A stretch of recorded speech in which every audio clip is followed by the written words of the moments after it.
हरे कृष्णा श्री शिवाय नमस्तुभ्यम। मासिक शिवरात्रि भगवान शिव को समर्पित एक महत्वपूर्ण धार्मिक पर्व है। यह हर महीने के कृष्ण पक्ष की चतुर्थी तिथि को मनाया जाता है। इस दिन भक्तगण भगवान शिव की विशेष पूजा अर्चना करते हैं और व्रत रखते हैं।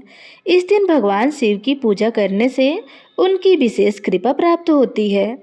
माना जाता है कि इस दिन की गई पूजा से लोगों की सभी मनोकामनाएं पूर्ण हो जाती है। मासिक शिवरात्रि के व्रत से पापों का नाश होता है और लोगों को मोक्ष की प्राप्ति होती है। यह पर्व जीवन में सुख शांति लाता है। तो आइए श्रवण करते हैं मासिक शिवरात्रि की व्रत कथा। लोमस जी कहते हैं, ब्रह्मा जी ने जब संपूर्ण जगत की सृष्टि की तब राशियों से काल चक्र उत्पन्न हुआ।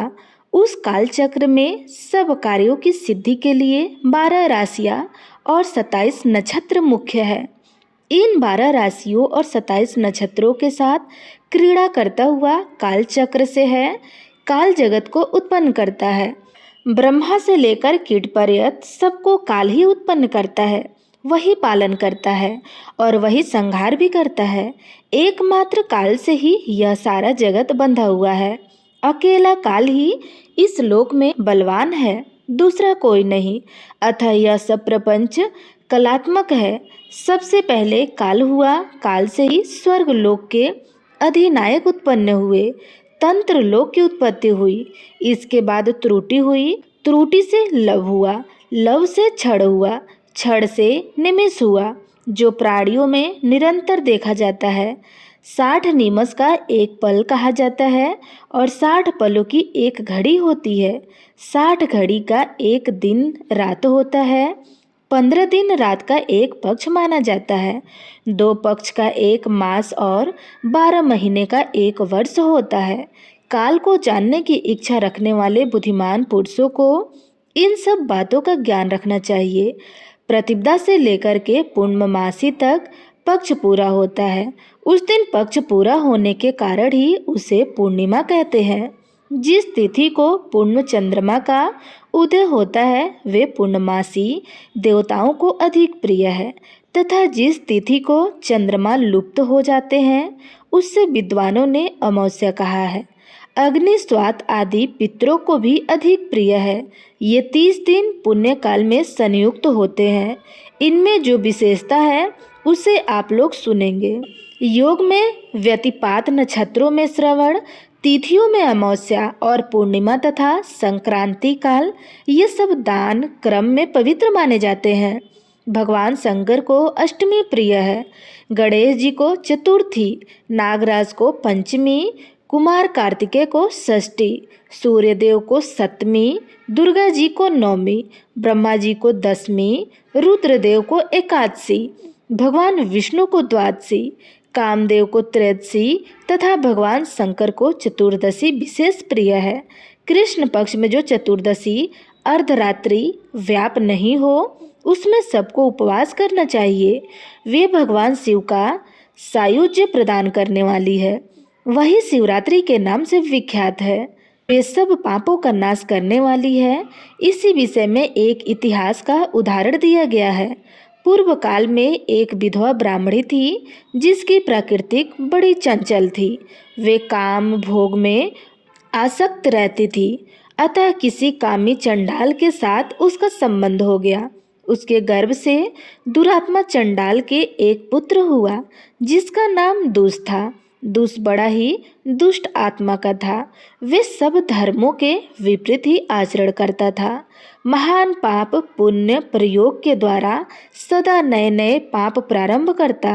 वे ज्वारी, शराबी, चोर, गुर, स्त्री, गामी, धिक, दुष्ट आत्मा तथा चंडाल लोच कर्म करने वाला था।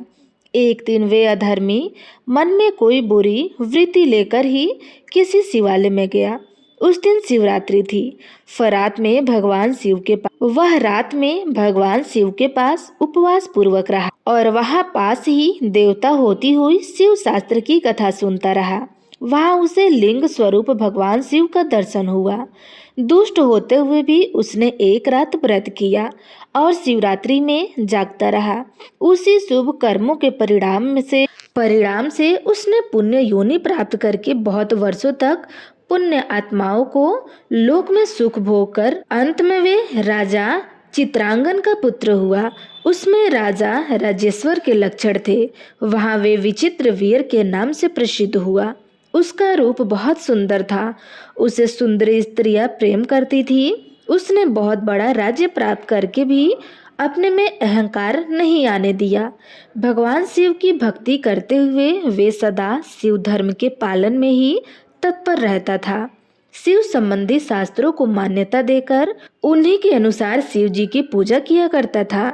भगवान शिव के समीप यत्न पूर्वक रात्रि में जागरण करके भगवान शिव की कथा का गुणगान किया करता और रोमांचित होकर नेत्रों से आनंद के अश्रु बहाया करता। भगवान शिव की कथा सुनने से उसमें प्रेम के लक्षण प्रकट हो जाते थे। उसे देवादिदेव शिव की प्रेम लक्षण भक्ति प्राप्त हुई। भगवान शिव के ध्यान में निरंतर संलग्न रहने के कारण उसकी सारी आयु व्रत में ही बीती।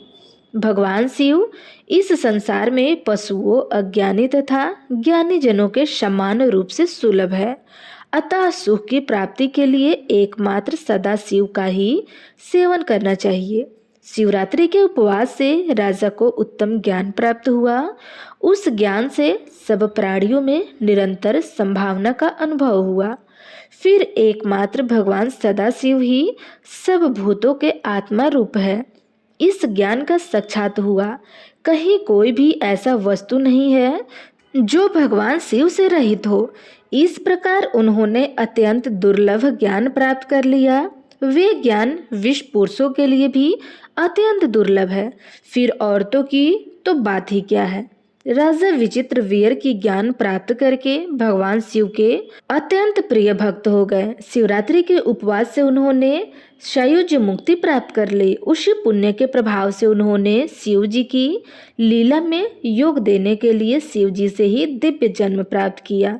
दक्ष कन्या सती से जब शिव जी का वियोग हुआ तब उनके जटा फटकार से शब्द से उन्हीं के मस्तक से जो वीरभद्र नामक वीर उत्पन्न हुआ। वे राजा विचित्र वीर ही थे। वही दक्ष यज्ञ का विनाश करने वाला हुआ। इसी प्रकार अन्य बहुत से मनुष्य भी शिवरात्रि व्रत के प्रभाव से पूर्व काल में सिद्धि प्राप्त कर चुके हैं।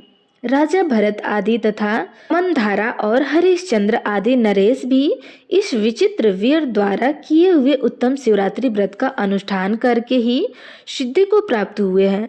इन सब के अतिरिक्त भी बहुत से कुल इस क्षेत्र व्रत के द्वारा तारे गए हैं, जिनकी गणना या वर्णन करना असंभव है। देवादिदेव जगदीश्वर शिव ने अपने वीरभद्र आदि असंख्य गणों के साथ कैलाश में राज्य किया है। वहाँ भगवान रुद्र के साथ ऋषि और इंद्रदेव भी सेवा में उपस्थित रहते हैं। ब्रह्मा जी उनकी स्तुति करते रहते हैं। भगवान विष्णु आज्ञा पालन सेवक की भांति खड़े होते हैं। इंद्र सब देवताओं के साथ सेवा धर्म का पालन करते हैं। चंद्रमा भगवान के मस्तक पर शस्त्र धारण करते हैं और वायुदेव चवन डोलाते हैं। साक्षात अग्निदेव ही सदा उनके रसोइया बनाए रहते हैं। स्वर्गवासी गंधर्व उनके दरबार में गीत गाते और स्तुति पाठ करते हैं। इस प्रकार भगवान महेश्वर कैलाश पर्वत पर अपने प्रतापी पुत्र गणेश और कार्तिकेय आदि के साथ तथा महारानी गिरिराज नंदिनी उमा के साथ महान पराक्रम का परिचय देते हुए राज्य करते हैं। तो प्रेम से बोलिए शंकर भगवान की जय।